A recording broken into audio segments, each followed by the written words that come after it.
President Duterte acknowledged that there were great problems in terms of the flood control projects. Pero wala namang nangyari. Yeah. Almost a year ago, during your fourth State of the Nation address, you called out corruption and said, "Mahiya naman kayo," before the members of Congress. That set expectations from you and your administration that you will wage war against corruption and no one will be spared. 1 year hence, Mr. President, do you think your administration has done enough and fast enough? Well, I cannot say that we have done enough because we're not done yet. Unfortunately, the more we look, the more we find. And it's going already back beyond my administration, beyond my term. If you remember, I think it was in 2018, already the minority floor leader in the House, Nonoy Andaya, already says that he had uncovered 300 plus billion flood control mess. And so when we look at what happened last year or the year before, then we can see that the pattern extends beyond 2022, back beyond 2022, and back to about that time, 2017, 2018. And at the time, President Duterte acknowledged that there were great problems in terms of the flood control projects. Pero wala namang nangyari. Having acknowledged it, he did not find accountability in anybody. So I guess that was left up to me to do. And so we are still doing it. We're still working on it. As I said, the more we look, the more we investigate, the more we find. And this is I think, I mean, you're all experienced journalists. You've known this is a deep-seated system of corruption that requires not only structural changes in the way government is run, in the way that the budget is written, but also a change in attitude. Kasi ang sinabi ko, mahiya naman kayo. Pag tinanong mo sa akin, nahiya ba sila? Yung iba, hindi. Akala nila, karapatan nila yung gagawin na ganun eh. Wala kaming ginagawang mali. Ganyan talaga patakbo rito. And that's the hardest part to change.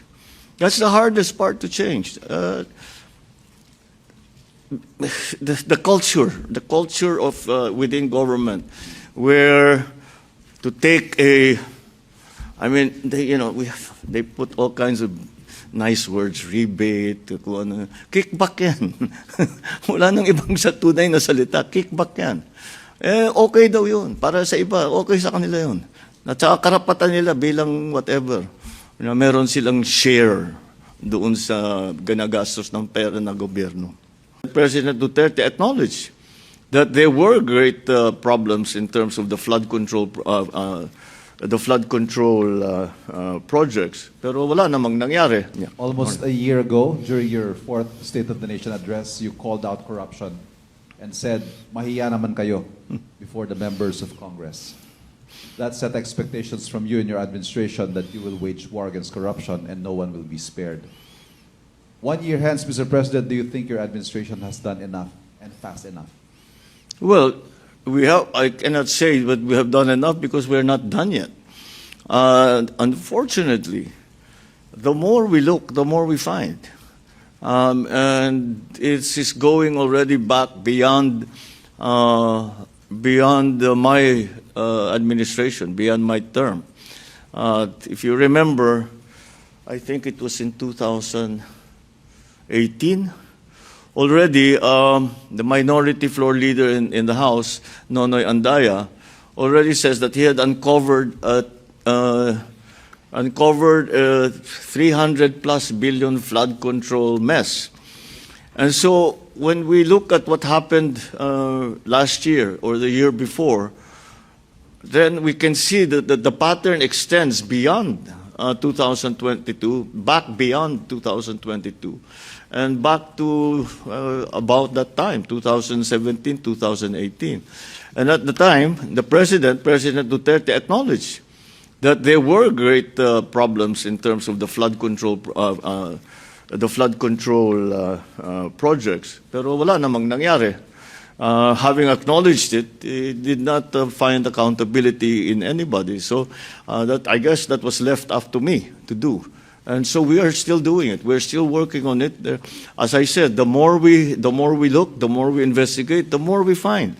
And this is I think, I mean, you're all experienced journalists. You've known this is a deep-seated system of corruption that requires not only structural changes in the way government is run, in the way that the budget is written, but also a change in attitude.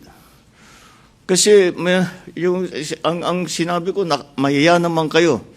Pag tinanong mo sa akin, nahiya ba sila? Yung iba, hindi. Akala nila, karapatan nila yung gagawin na ganun eh. Wala kaming ginagawang mali. Ganyan talaga patakbo rito. And that's the hardest part to change. That's the hardest part to change. The culture of within government, where to take I mean, they put all kinds of nice words, rebate, kickback yan. Wala nang ibang sa tunay na salita, kickback yan. Okay daw yun. Para sa iba, okay sa kanila yun. At saka karapatan nila bilang whatever. Meron silang share doon sa ganagastos ng pera ng gobyerno. President Duterte acknowledged that there were great problems in terms of the flood control projects, pero wala namang nangyari. Yeah. Almost a year ago, during your fourth State of the Nation address, you called out corruption and said, mahiya naman kayo before the members of Congress. That set expectations from you and your administration that you will wage war against corruption and no one will be spared. 1 year hence, Mr. President, do you think your administration has done enough and fast enough? Well, I cannot say that we have done enough because we're not done yet.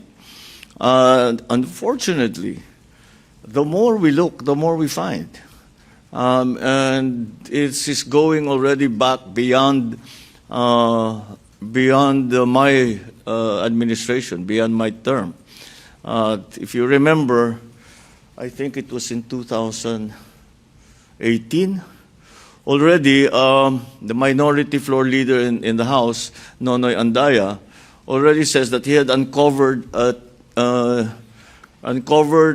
300 plus billion flood control mess. And so when we look at what happened last year or the year before, then we can see that the pattern extends beyond 2022, back beyond 2022, and back to about that time, 2017, 2018. And at the time, President Duterte acknowledged that there were great problems in terms of the flood control projects, pero wala namang nangyari. Having acknowledged it, did not find accountability in anybody. So I guess that was left up to me to do. And so we are still doing it. We're still working on it. As I said, the more we look, the more we investigate, the more we find. And this is I think, I mean, you're all experienced journalists. You've known this is a deep-seated system of corruption that requires not only structural changes in the way government is run, in the way that the budget is written, but also a change in attitude. Kasi ang sinabi ko, mahiya naman kayo. Pag tinanong mo sa akin, nahiya ba sila? Yung iba, hindi.